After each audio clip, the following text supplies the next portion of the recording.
Di sini kita ditemani dan yang tentu kita hormati Habib Fikri Assegaf, ada Bapak Kiki, ada beberapa teman tadi yang sudah disebutkan oleh moderator. Langsung saja sesuai tema bahwa kita akan menjadikan tauhid sebagai sumber inspirasi bangsa atau sumber kekokohan bangsa atau sumber ketahanan NKRI. Perlu dicatat bahwa di antara yang sering disabdakan oleh Rasulullah SAW adalah inna minal bayani la sikhron. Jadi penjelasan atau orasi atau argumentasi atau apa sajalah itu adalah bagian dari sihir. Sihir di sini maknanya itu sesuatu yang kayak hipnotis, tapi di sini dalam konteks positif. Dulu ketika periode Rasulullah Muhammad SAW itu pertarungan hak dan batil itu diolah pikir. Olah pikir yang diterjemahkan oleh artikulatif atau sistem verbal. Memang ini agak aneh. Jadi kalau mukjizatnya Nabi Musa itu fisik. Fisik itu misalnya melawan Fir'aun dengan kekuatan tongkat yang super dahsyat. Sehingga Laut Merah dipukul sama tongkatnya Fir'aun, kemudian tongkatnya Nabi Musa, kemudian bisa membelah jadi jalan, Fir'aun tenggelam. Begitu juga nabi-nabi yang lain ada kekuatan fisik yang bisa dilihat sebagai mukjizat. Tapi ketika Nabi Muhammad SAW jadi nabi itu pertarungannya itu ke sistem rasional. Dan yang enggak rasional itu dijelaskan dengan satu penjelasan yang seakan-akan rasional. Ini yang agak jelimet. Sehingga ada wala talbisul haqqo bil batil. Jangan menyampur adukkan hak dengan batil. Saya beri beberapa contoh kejadian. Suatu saat itu ada orang kafir datang ke Rasulullah SAW. Kemudian bertanya, ya Muhammad, jika kambing itu mati betul, yang tidak disembelih, bangkel, itu yang mematikan siapa? Karena Nabi itu orangnya ummi itu lugu, ya yang mematikan Allah. Terus jawabannya si orang kafir tadi, agama kamu itu aneh. Yang dimatikan Allah langsung haram, tapi yang lewat tangan-tangan manusia yang berlumuran dosa halal katanya. Sehingga terus jadi logika yang kok iya ya gitu. Harusnya yang dimatikan Allah langsung kan orisinil gitu. Sehingga orang terus terbelalak seakan-akan ini hebat gitu. Dan resikonya Nabi Habib Fikri, resikonya itu enggak boleh fahisan mutafahisan. Corong Jawa Nabi ora oleh cangkem elek, itu resiko. Andai kan Nabi boleh cangkem elek enak. Nak halal ya pangan kon. Kalau itu baik ya silahkan makan ya. Tapi masalahnya Nabi tidak boleh seperti itu. Andai kan tidak Nabi kan gampang ya sudah kalau halal ya silahkan makan. Masalahnya Nabi tidak boleh apa? Nggak boleh berbicara kasar, tidak boleh berbicara buruk. Terus ada lagi beberapa kejadian yang seperti itu, yaitu masyhur suatu saat Sayyidina Ali didatangi seorang kafir juga Yahudi. Ali, kakimu angkat satu, diangkat sama Sayyidina Ali. Angkat dua-duanya, ya udah bisa. Gitu kok temanmu, maksudnya Nabi Muhammad mengklaim bisa naik langit, gitu aja kamu udah bisa. Jadi selalu pakai olah kata. Yang ketiga misalnya Muhammad, kita ini punya urusan banyak, punya problem banyak. Dan Tuhan itu dianggap penyelesai problem, halul muskilat, yang bisa menyelesaikan problem. Pertanyaannya, kalau problem kita banyak, Tuhannya satu tidak cukup Muhammad. Kalau problemnya banyak, ya Tuhannya harus banyak. Sehingga ketika Nabi membawa tauhid, protes mereka, komplain mereka, aja'alal alihata ilahau wahida inna hadza la syai'un ujab. Masa Tuhan satu, wong problemnya banyak, urusannya banyak. Kalau urusannya banyak, itu hanya harus banyak. Nah, karena olah pikiran seperti ini, sebetulnya bukan olah pikiran ini, hakikatnya olah kata, karena ini tidak mewakili hakikat. Ya saya ulang lagi, sebetulnya ini bukan olah pikiran atau olah akal atau olah kecerdasan, tapi olah kata karena semua yang diomongkan ini tidak mewakili apa? Hakikat. Tapi faktanya itu terjadi. Sehingga mukjizatnya Rasulullah Shallallahu Alaihi Wasallam itu tidak boleh berupa fisik kayak tongkatnya Nabi Musa atau tabutnya Nabi Harun atau apalah yang sifatnya fisik. Karena ini tidak menjawab kecerdasan-kecerdasan yang terimplementasi oleh kata-kata yang dikatakan orang-orang kafir tadi, yang bisa memojokkan orang-orang kafir. Akhirnya Nabi diwarisi kecerdasan, dikasih kecerdasan oleh Allah Ta'ala, yaitu yang dikatakan fatona. Dan mereka memang suka, mempermalukan Nabi itu suka. Misalnya Nabi, karena sebagai Nabi, beliau tahu betul bahwa semua itu biadillah di tangan Allah. Itu Nabi pernah ngendikan, la adwa wala tiarota, tidak ada penyakit menular. Lalu ada orang Yahudi atau orang siapa saja, orang bodoh lah yang jelas ini. Ada onta yang kena penyakit gudik, kalau orang Jawa bilang gudik apa? Kalau orang itu agak apa? Kudis ini.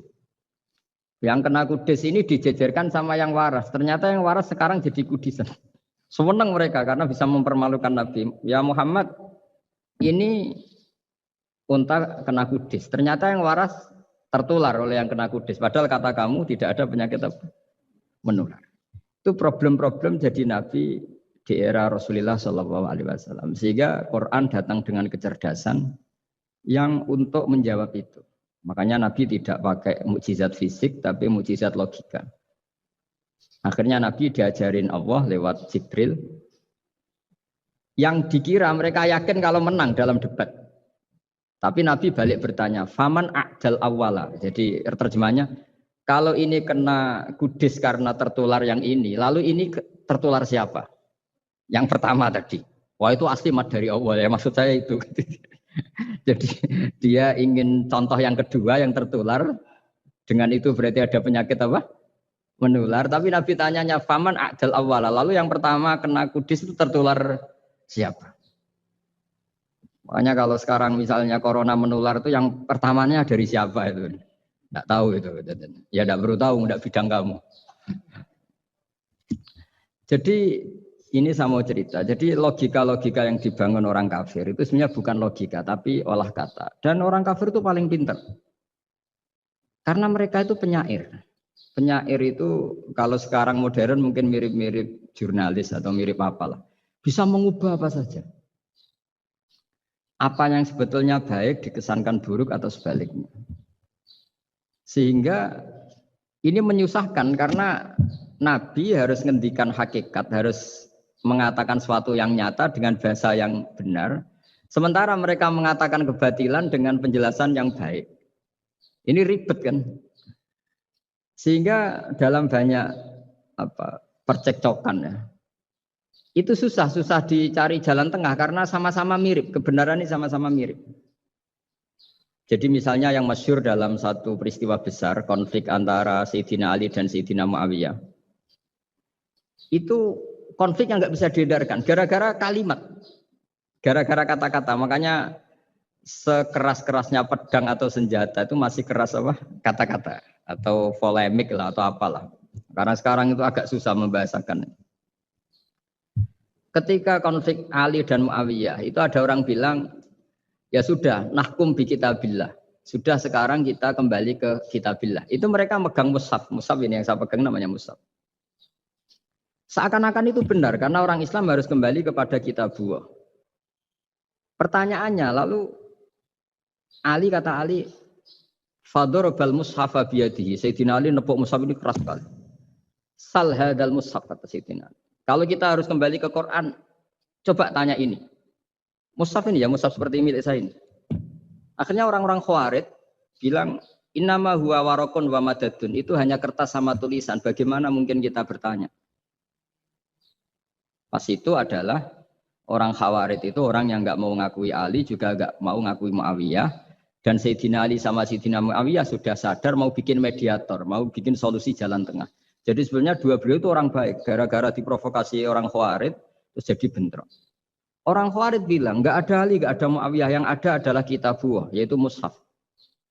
Benar, secara zahir benar, memang orang Islam harus kembali ke mushaf.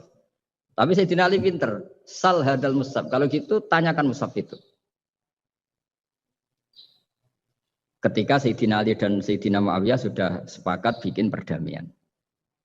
Akhirnya singkat cerita, Innama huwa rokun wa wadadun, kata orang-orang Khawarij itu hanya kertas dan pena. Kenapa bisa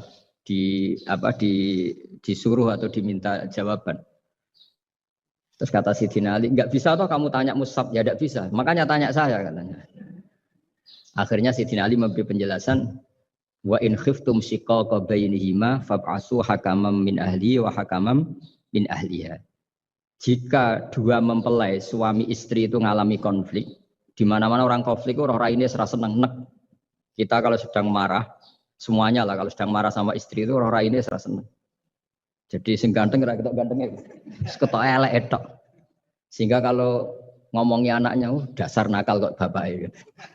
Bapaknya gitu, nanti dasar cerewet kayak ibu Makanya alhamdulillah banyak anak kita yang mewarisi nakalnya bapaknya dan nakalnya ibunya. Karena sabdonya mesti seperti itu. Jadi anak kita ini korban cara ngomong kita. Maka kita tidak wali itu harus syukur. Karena omongannya nggak mandi. Itu kalau kita wali, itu anak kita jadi orang buruk semua. Karena kita ngomong dasar goblok kayak ibu Dari ibu dasar nakal kayak bapak Berarti anak kita punya status goblok dan nakal. Tapi alhamdulillah yang ngomong itu tidak wali. Sehingga diabaikan saja sama Allah. Nggak penting. Omongannya orang tidak wali itu tidak penting. Makanya tidak wali itu tetap punya sisi positif. Kalau ngomong tidak ngefek. Tapi kalau wali itu direspon sama Allah. Langsung ya. Tapi kalau wali ya tidak ngomong gitu. Tapi. Jadi kalau orang nggak suka itu nggak boleh ketemu. Karena tambah benci. Sehingga butuh mediator. Itu sudah, ini termasuk ilmu psikologi Quran. Kalau orang sedang tidak cocok itu nggak boleh ketemu. Pakai apa? Mediator.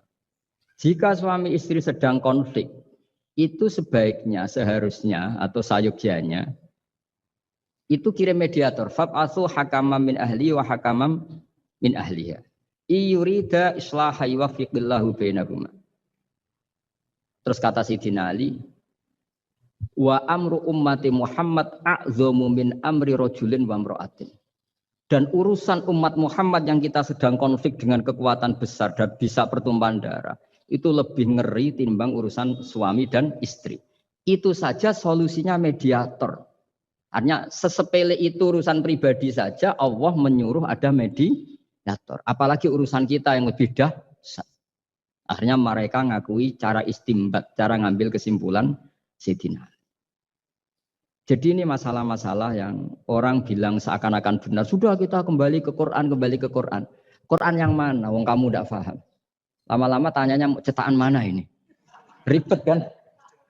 Makanya saya ini bikin gerakan besar-besaran yang dulu saya ngaji tafsir lama sekali dengan Mbah Mun. Ngaji sama bapak saya, sekarang alhamdulillah sering diskusi sama Pak Quraisyab. Karena kita ini butuh dan saya punya teman akrab Gus Zofur juga doktor tafsir. Ya kalau kamu ingin tak sebut ya punya teman kalian semua. Untuk mengkaji apa? Tafsir. Itu memang kita butuh. Karena Quran itu teks. Teks itu harus difahami ahlinya. Tapi ketika orang ngomong, ayo kita kembali kitab buah, kembali ke kitab buah, itu kembali yang apa? Terus tentang apa? Sehingga banyak orang yang entah saking angkuhnya, entah saking benarnya tidak tahu. Saya tidak mau kembali kepada Quran. Kenapa? Saya tidak pernah keluar, saya di situ. Kembali itu kan sudah keluar baru kembali. Itu entah saking angkuhnya, entah saking benarnya tidak tahu. Mau kamu katakan angkuh yang masuk akal? Saya tidak mau kembali. Saya tidak pernah keluar. Memang saya sudah di situ. Benar mana? Bisa jadi ya sudah ini itu wilayah yang nggak jelas. Tapi bahwa mukjizatnya Nabi itu menerangkan sesuatu yang kayak iya kayak enggak. Karena orang kafir itu pintar mengemas kebatilan sebagai kebenaran. Jadi enak zaman Nabi Musa ngadepi Fir'aun yang karuan salah. Nabi Muhammad itu enggak. Ngadepi satu komunitas yang mereka punya jargon yang seakan-akan benar. Misalnya Ka'bah. Ka'bah itu sakral, Baitullah. Orang kafir itu percaya keramatnya Ka'bah. Percaya. Sehingga mereka kalau bikin berhala itu harus dekat Ka'bah. Bentuk barokah Ka'bah. Kayak kurang ajar gimana. Maka berhala-berhala itu paling banyak di dekat Ka'bah. Karena supaya apa? Dapat barokahnya Ka'bah. Ribet kan? Kamu kafirkan tuh percaya barokah Ka'bah, tidak dikafirkan itu kurang ajar. Ka'bah kok di... Jadi ruwet. Ribet hanya ngadepi. Itu susah memang ngadepi logika. Makanya kan apa ya, kayak kita ngerawat anak. Mau dilonggar nanti manja terus goblok. Mau dikerasin nanti minggat, ribet kan. Jadi ngelola kebenaran itu tidak gampang. Lalu Nabi datang bil haqqil bayyin, dengan kebenaran yang nyata. Dimulailah dari surat diantaranya lam yakunil ladzina kafaru min ahlil kitab wal musyrikin namun fakina hatta ta'tiyahumul bayyinah. Bayyinah itu siapa? Rasulun minallah yatlu suhufam tahara. Orang-orang kafir baik berkategori ahli kitab yaitu Yahudi Nasrani maupun yang berkategori orang-orang musyrikin yaitu orang-orang yang menyekutukan Allah yang non samawi, yang tidak punya kitab samawi. Itu tidak mau tercerabut, munfakin itu tidak mau tercerabut dari akar mereka hatta ta'tiyahumul bayyinah. Sehingga datang kebenaran yang begitu nyata, begitu jelas. Saking jelasnya siapapun mau tahu. Dan nggak bisa dibatalkan oleh apapun, termasuk oleh perilaku sosial. Siapa itu? Rasulun minallah yatslu suhufam mutahharah. Itu yaitu Rasulnya Allah yang membaca lampiran-lampiran suci, yaitu Quran. Sehingga Nabi datang dengan analogi pembanding. Orang-orang yang berpikir Tuhan harus banyak karena urusan itu banyak, problem banyak. Lalu Nabi bikin analogi. Andaikan kamu sebagai pembantu yang punya majikan banyak, perintahnya beda-beda. Kamu mau enggak? Ya enggak mau, enggak enak Muhammad kalau punya bos banyak. Perintahnya beda-beda, semuanya egois harus dituruti. Enggak mau. Enak mana sama punya majikan satu? Enak satu Muhammad. Ya sudah, Tuhan kamu itu majikan kamu. Kalau banyak-banyak bingung kamu perintahnya banyak nanti. Terus mereka mau, ya sudah Tuhannya satu saja. Jadi karena mereka mau enggak mau, harus berpikir kalau Tuhan banyak berarti perintahnya banyak, memuaskan satu Tuhan, dibenci Tuhan yang lain, memuaskan yang lain, dibenci yang lainnya, pokoknya ribet. Hari ini minta dilayani, Tuhan yang satu minta dilayani, itu kan ribet. Jadi Nabi itu pakai logika yang gampang. Makanya ketika Allah menjelaskan itu, ketika Allah dorobawa masalar rojulan fihi syuraka umutasakisuna warojulan salamal dirojul hal yastawiyani masalah. Alhamdulillah. Allah bikin satu perumpamaan. Ada orang yang punya majikan banyak, yang satu punya majikan hanya satu. Hal yastawiyani masalah, nasibnya enak mana? Enak yang punya majikan satu, karena standarnya jelas, SOP-nya jelas. Akhirnya mereka sadar, oke Muhammad Tuhannya satu saja. Lalu dalam pertanyaan-pertanyaan yang lain, misalnya tadi, masalah Sayyidina Ali, masalah dibully lah kalau sekarang itu Nabi menjawab ya dengan rasional. Karena mau tidak mau.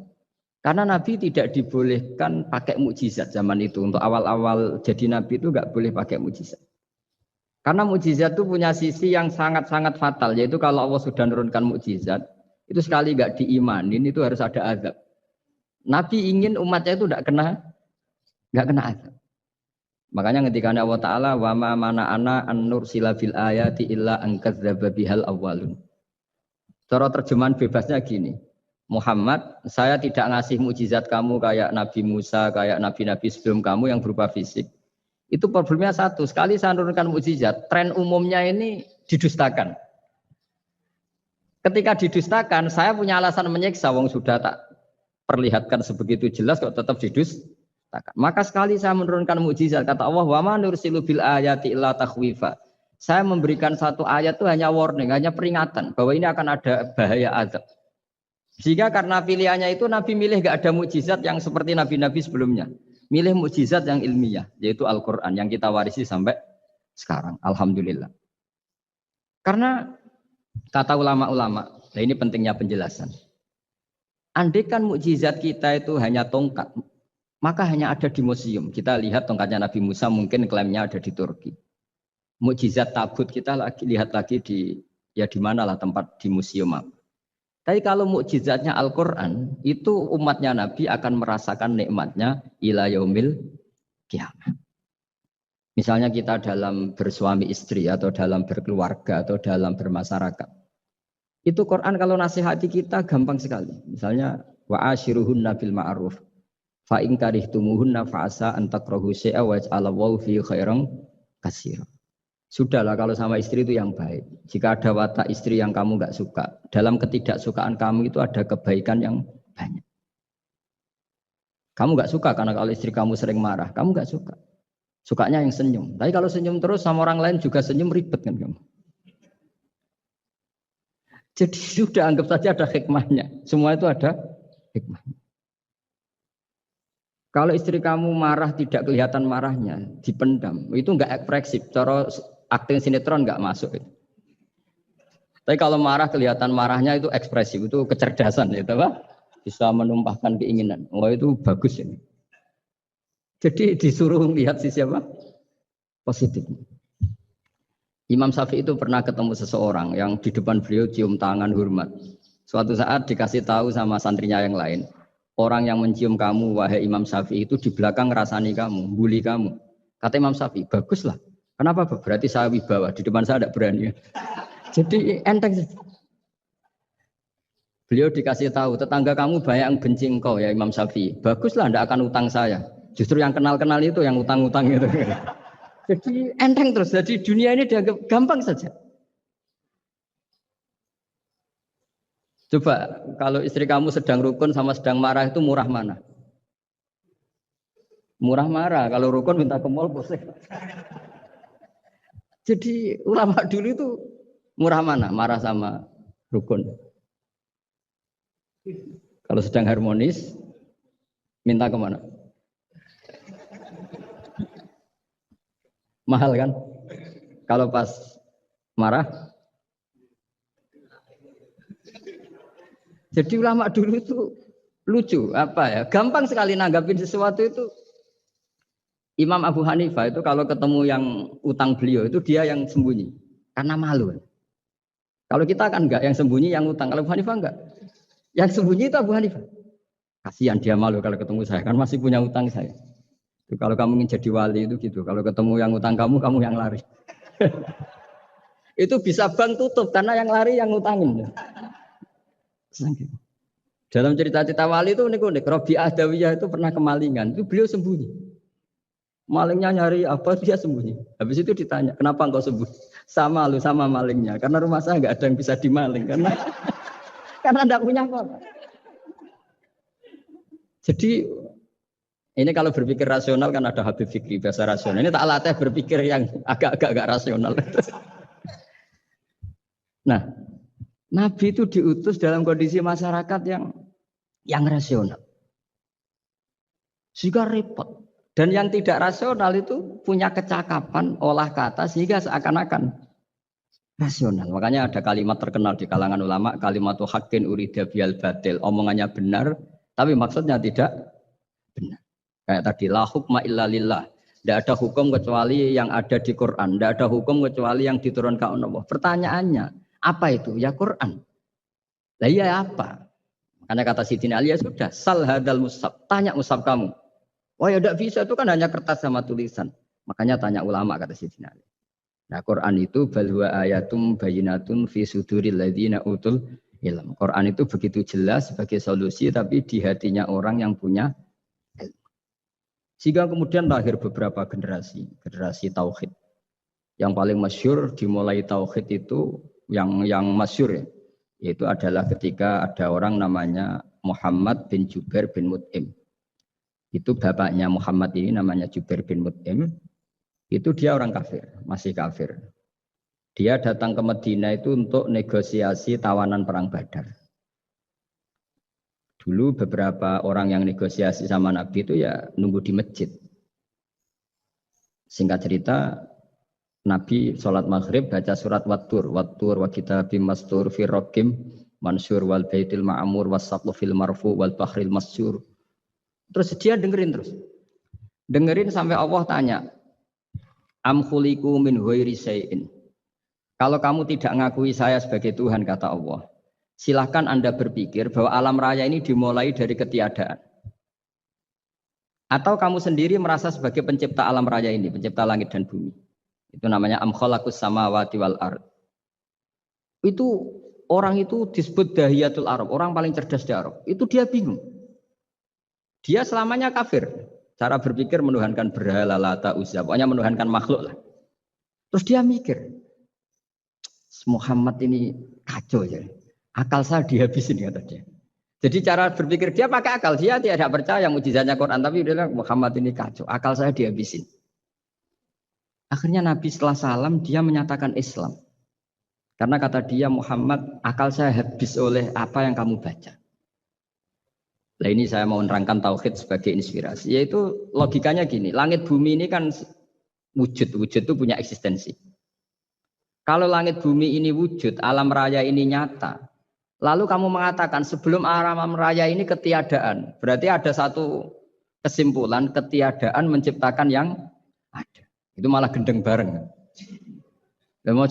Logikanya kan nggak kena. Al-adamu yakhluqu maujudan. Sesuatu yang nggak ada menyebabkan atau menjadikan sesuatu yang ada. Akhirnya, padahal pertanyaannya tadi gitu, ya sudah kalau kamu nggak percaya saya sebagai Tuhan, sebagai pencipta awal, sudah ada usah Tuhan-Tuhanan. Tapi ya mari goblok bareng dengan mengatakan bahwa alam yang ada ini diciptakan oleh sesuatu yang tidak ada. Dari Juber, saya tidak mau goblok Muhammad, sudah iman saja saya, karena saya tidak mau goblok. Jadi agama ini datang dengan keceriaan berpikir. Sehingga Ibnu Hajar al-Asqalani mengatakan hadatin ja'a bil iltizat al-aqli. Agama ini datang dengan kenyamanan berpikir. Coba kalau Anda seorang profesor atau seorang doktor atau seorang ilmuwan. Kemudian Anda diajak goblok dengan teori baru bahwa sesuatu yang ada itu diciptakan oleh yang tidak ada. Mau enggak kamu? Mau semuanya rasa turu. Diajarin sesuatu yang ada diciptakan oleh yang tidak ada.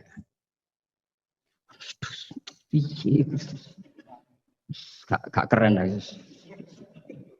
Gak boleh ya, sudah. Jadi tauhid itu.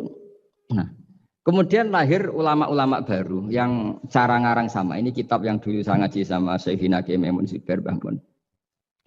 Itu kemudian ulama-ulama baru, kata Yai Mbah Mun itu juga bapak saya sering pesen, orang itu harus tahu zaman. Menerangkan tauhid itu kalau ulama dulu itu dimulai dari kalimat yang mungkin yang ngaji saja bingung. Al-alam mutahawir, wa kullu mutahawir, hadis la buddha mim. Itu sampean dengar mesti anggap jimat itu apa itu? Itu doa apa gitu. Doa jalbur rizki apa gitu. Padahal itu logika. Tapi terus ulama-ulama modern itu ngarang seperti ini ada gambar. Ini kitab yang saya dulu ngaji sama Abang. Itu digambar seperti ini. Maksudnya digambar seperti ini gini. Penjelasannya gampang. Sampean kalau gambar seruat apapun, misalnya gambar gedung tingkat 5 atau gambar gunung atau gambar apa saja. Mbok seruat apapun gambar itu dimulai dari satu titik. Tadi hadhil awalim kulluha, bahwa alam semua ini dimulai dari nuqtatil wujud, ada titik wujud. Dan karena ini wujud penyebab harus bersifat awal. Makanya Allah itu selain wujud harus bersifat al-awwal. Kalau bahasa pondok al-qadim. Karena tidak mungkin yang menciptakan kemudian kalah dulu dengan yang diciptakan. Begitu juga Imam Al-Amudi. Imam Al-Amudi itu jadi wali itu karena dia ahli matematika. Sampai muridnya itu eskal. Ini guru saya masuk surga enggak. Kalau ngajar itu senangnya ngajar matematika.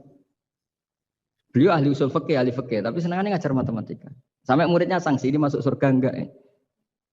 Walhasil dalam cerita keramat beliau, sama ndak usah terus saya enggak percaya. Kamu enggak wali, kok enggak percaya gimana? Ribet sekarang itu. Orang kalau enggak nekuni sesuatu terus enggak percaya, ribet kan? Itu beliau masuk surga itu dijamin dapat surga itu karena ngajar matematika.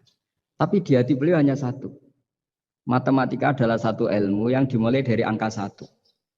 0, itu tetap dimulai dari 1. Enggak bisa.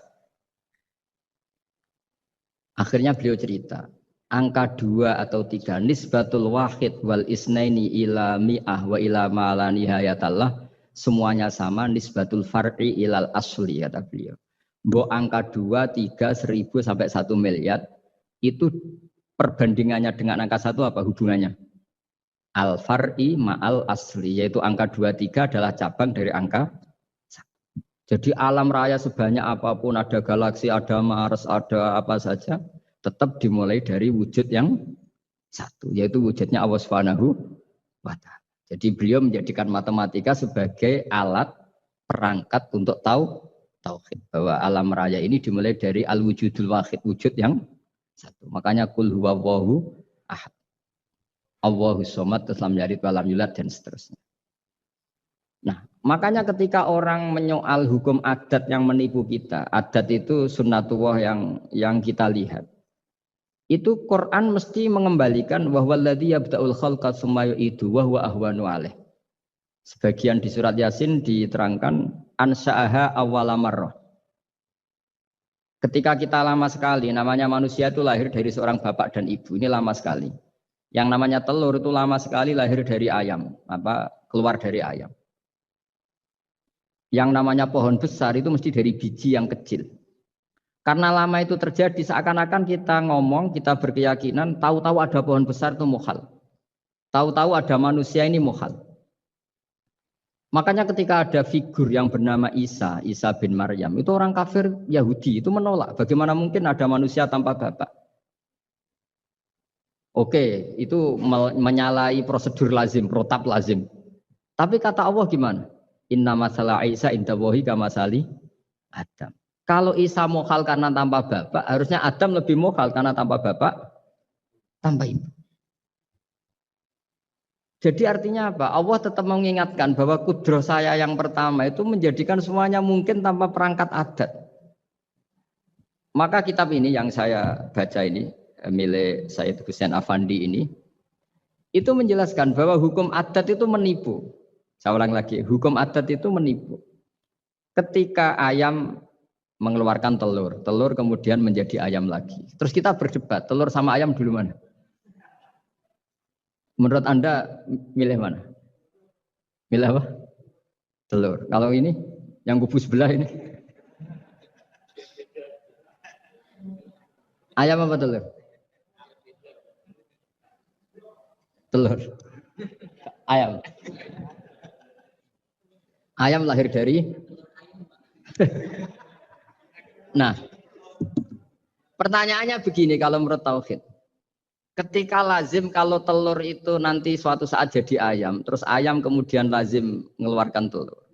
Ketika Anda mengatakan mungkin kontribusi Anda terhadap kemungkinan itu apa? Kan sama, Anda tidak ikut menciptakan. Wong tidak ikut menciptakan kok menvonis mungkin dan tidak mungkin. Kamu itu hanya saksi. Makanya pertanyaannya Allah, loh ketika itu kamu anggap mungkin, kontribusi Anda itu apa? Kan hanya melihat. Kamu sendiri tetap tidak mampu bikin telur, Anda juga tidak mampu bikin ayam. Artinya meskipun telur jadi ayam, ayam jadi telur sampai kiamat, tetap ada kontribusi kudrohnya Allah Subhanahu wa Ta'ala. Bukan berarti berdiri sendiri, wong kamu yang bilang mungkin ya nyatanya enggak berkontribusi. Sehingga kalau suatu saat Allah bikin telur dari batu atau ayam keluar dari batu, bagi Allah itu enggak masalah. Tapi bagi kamu masalah. Bagaimana mungkin hewan keluar dari batu? Ini logikanya gimana? Loh memangnya ketika telur dari ayam itu logika kamu gimana coba? Kamu ikut bikin enggak? Nah ini di sini pentingnya mukjizat. Akhirnya Allah bikin mukjizat, ada satu onta besar keluar dari batu, yaitu mukjizat Nabi So. Kamu memasalahkan, ini gimana onta kok keluar dari batu? Lalu kalau Allah tanya kamu, gimana telur keluar dari ayam? Loh ini biasa Gusti mungkin, memangnya kamu bisa? Berarti bagi orang yang tauhid, yang wali, keluarnya ayam dari telur sama onta dari batu itu nisbatnya sama. Sama-sama semuanya di luar kontribusi kita. Kenapa yang satu kamu katakan mungkin, yang satu kamu katakan tidak mungkin? Toh kamu sama-sama tidak terlibat. Itu cara berpikir tauhid. Artinya apa? Orang-orang wali atau orang-orang alim, meskipun melihat telur keluar dari ayam tiap hari, tetap subhanallah, subhanallah, Allahu Akbar. Karena ini keajaiban. Tapi kamu kan enggak, taunya ajaib itu yang aneh-aneh itu. Makanya banyak cari kiai aneh yang gondrong, yang enggak pernah mandi, gara-gara kamu itu suka aneh itu gara-gara. Dong ini ya. Dong itu tahu ya. Jadi mbok sesering apapun alam raya ini ada siklusnya. Biji jadi pohon, pohon kemudian mengeluarkan buah, ada biji. Semuanya yang berkontribusi hanya kudrohnya Allah Ta'ala. Tidak mengikat Allah. Allah bisa bikin tanpa itu semua. Makanya Allah selalu memperbarui mukjizatnya. Termasuk ada onta besar keluar dari batu, yaitu mukjizatnya Nabi Soleh. Kamu nggak boleh menyoal ini mukhal gimana? Karena itu nggak mungkin. Ukuran nggak mungkin apa? Kamu nggak bisa bikin kan? Sama telur keluar dari ayam kamu bisa bikin. Sama-sama enggak. Nah di sini pentingnya ngaji ya. Makanya Allah ngendikan innallaha la yastahyi ayyadriba masalam ma ba'udatan fama fawqah. Allah itu tidak malu bikin contoh nyamuk. Karena nyamuk ini mukjizat yang besar. Sudah hewannya kecil, di situ ada ususnya. Ususnya ada uratnya. Coba kalau kamu bikin nyamuk. Kalau yang santri agak nakal itu ya ada alat kelaminnya, ada uratnya. Coba jenengan bayangkan nyamuk kecil kan? Itu ada uratnya enggak? Ada ususnya ada uratnya. Uratnya ada bakterinya. Pusing kan kamu? Jadi sebetulnya ayat Allah yang dasar itu bukan dinosaurus tapi nyamuk. Bikin uratnya dinosaurus masih gampang, hewannya besar paling uratnya segini. Itu pesan di Juwana bisa lah. Tapi kalau pesan organnya apa? Nyamuk. Perutnya seberapa? Sudah gitu dia di dalamnya ada calon anaknya. Lebih kecil, banyak lagi jumlahnya coba. Nah ini agama ini datang dengan akal. Jadi kelihatan ada mukjizatnya Quran karena menyontohkan nyamuk. Dan kelihatan mukjizat kalau dijelaskan pakai logika. Itu kayak apa susahnya bikin nyamuk. Sudah kecil ada organnya ada uratnya, uratnya ada kumannya, kumannya ada uratnya. Pusing enggak? Makanya tidak ada kampus yang siap memaklumatkan diri sanggup bikin nyamuk. Karena ya enggak sanggup tadi. Lah itu mukjizatnya Quran. Jadi agama ini ketika ulama-ulama ja'a bil iltizazil aqli. Agama ini datang dengan kenyamanan berpikir. Makanya kita nanti kalau mau mati itu yang seneng saja. Kita tidak tahu caranya hidup, tahu-tahu lahir, tahu-tahu hidup, tahu-tahu punya hutang, tahu-tahu banyak masalah, tidak tahu kita. Nanti kalau mati juga gitu, nggak ingin mati tahu-tahu mati. Nanti nggak tahu-tahu bangkit. Makanya sudah alaiha nahya wa alaiha namut wa biha nubasu insyaallah taala minal. Makanya kata Sidina Ali kalau ada orang susah hidup, kamu lahir keinginan kamu apa keinginan Allah ya? Keinginan Allah. Kamu mati, misalnya orang frustasi ingin mati ya tidak bisa mati. Kalau Allah tidak menghendaki ya tidak mati. Ya sudah, zaman kita hidup ya tidak bisa mengelola kehidupan ini ya sudah. Kalau mati juga tidak bisa mengelola kematian ini. Makanya terus kita diajarkan inna sholati wa nusuki wa mahyaya wa mamati lillahi rabbil alamin. Berhubung kita tidak tahu ya sudah hidup kita, mati kita semua di tangan Allah. Sudah kita pasrah saja. Senais jame mati aja, serasa pamit sudah mati aja, sudah gak ribet. Makanya wali-wali itu ya biasa ngelihat kematian itu, bukan karena yakin pasti masuk surga ya enggak. Kata wali-wali itu di dunia itu hanya Allah yang ngurusi kita ya Allah, nanti di akhirat ya sama. Itu tauhid ya. Jadi saya ulang lagi ya, jangan terjebak hukum adat. Karena dalam hukum adat itu sebenarnya Anda tidak aktor tapi hanya saksi. Yang namanya telur keluar dari ayam, ayam mengeluarkan telur. Tapi sebetulnya ini tidak mengikat. Allah bisa saja bikin hewan dari yang lain. Kayak tadi mengeluarkan untanya Nabi Soleh dari batu yang apa? Besar. Ya wah itu mokal, bagaimana mungkin? Nah memangnya ayam jadi telur, telur jadi ayam, Anda ikut berkontribusi kan enggak? Andai kan Anda menyaksikan kudrohnya Allah Ta'ala di semua kejadian, yaitu Allah bisa bikin nyamuk, nyamuk ada organnya, organnya ada uratnya.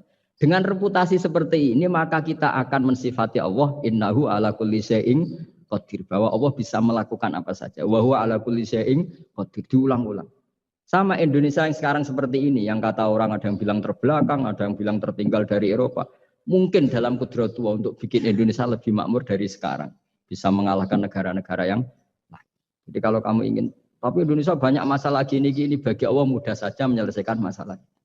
Tetap inadzalika ala wahi yasir. Kita harus optimis bahwa semuanya bagi Allah mudah. Tapi cara berpikir ya tadi, dengan reputasi Allah bisa bikin nyamuk. Nah nyamuk sulitnya di mana ya tadi, sudah kecil, punya organ, organnya punya urat, uratnya punya bakteri, bakterinya punya organ, organnya bakteri, mungkin ada bakteri lagi. Pusing kan? Ya jangan nggak usah dipikir kalau pusing. Ya jadi terus yang terakhir saya mohon kalau baca Quran sebisa kita ada yang diangen-angen. Jadi Allah kalau mendorong kita mengakui eksistensinya Allah, Allah sering ngendikan yang mudah-mudah. Misalnya saya ini yang menciptakan kamu, saya yang menciptakan kamu. Falau la tusaddiqun, sudahlah, saya ini nahnu khalaqnakum. Saya ini pencipta kalian, Bu yao. Hubungan kamu itu dengan saya. Urusan kamu terdekat itu dengan saya, kata Allah, bukan dengan yang lain. Karena saya yang menciptakan kamu, kata Allah. Tapi kita ini aneh, jadi manusia itu aneh. Dengan zat yang menciptakan kita tidak punya urusan, dengan yang tidak terkait dengan kita punya urusan. Itu kan aneh. Dan Allah kalau menerangkan itu gampang. Terus bagi manusia yang kumo luhur, yang angkuh, seakan-akan bisa menentukan segalanya. Falaula in kuntum ghaira madinin tarji'unaha in kuntum shadiqin. Kalau kamu orang hebat, Bu ya, ketika nyawa kamu mau keluar tuh kamu tahan supaya kamu enggak jadi mati. Enggak keren kan orang hebat kok mati katanya. Kamu sombongnya kayak gitu seakan-akan bisa ngatur dunia, menaklukkan dunia, ternyata kamu mati. Harusnya enggak usah mati dong. Kata Allah, falaula in kuntum ghaira madinin tarji'unaha in kuntum shadiqin. Makanya falaula idza balaghatil khulqum wa antum khina idzin tangzurun. Mbok ya orang-orang yang keren, yang merasa hebat, yang biasa ngatur dunia, mbok ya ketika mati itu jangan mau. Ya, ini sensitif ya. Ya saya kira demikian ya, semoga lewat ngaji ini kita kembali ke tauhid yang benar lewat penjelasan-penjelasan yang akli, yang rasional. Saya pastikan agama ini datang dengan al-iltizadul akli, kenyamanan berpikir. Kayak apa susahnya kita dengan jadi ateis? Karena harus punya rumus bahwa yang ada diciptakan oleh yang tidak ada. Itu kan jadi aneh. Makanya ukuran iman, salasun man kunna fihi wajada halawatal iman. Ciri utama iman itu nyaman, halawah itu manis. Karena ya itu tadi apa yang dibawa oleh Quran dan hadis sesuai akal kita. Maka masyhur di kalangan para ulama ada pepatah laulam yakun maja'a bihi Muhammadun dinan lakana fi aqlin nasi hasanan. Kalau saja Muhammad tidak maklumatkan kalau ini agama, akal pun akan setuju bahwa yang dibawa itu hal yang luar biasa. Karena agama ini tidak lam yusodim al-aql, agama ini tidak akan menentang akal. Liqaumi ya'qilun liqaumi yatafak. Kalau ada orang bilang akal saya itu menolak faham agama, itu akalnya yang perlu dicek. Ada masalah itu pasti. Ya, saya kira demikian. Assalamualaikum warahmatullahi wabarakatuh. Subhanallah, alhamdulillah, kita sudah simak bersama-sama penjelasan bersama Kiai Haji Ahmad Ba'udin Nur Salim atau Gus Baha. Semoga kita semuanya ya, yang sudah klik video ini mendapatkan ilmu yang barokah, manfaat di dunia wal akhirat. Amin amin ya rabbal alamin. Dan kita semuanya dilimpahkan rezekinya, dimudahkan segala urusannya, dijauhkan dari bala atau segala cobaan. Amin amin ya rabbal alamin. Terima kasih saudaraku semuanya, semoga video ini bermanfaat, bisa menambah ilmu kita tentang beragama yang lebih baik lagi. Terima kasih pula yang sudah meluangkan waktu kita ngaji bareng Golek Ilmu. Terima kasih, sampai bertemu di video berikutnya. Bila mana ada salah kata, kami segenap admin mohon maaf yang sebesar-besarnya. Assalamualaikum warahmatullahi wabarakatuh.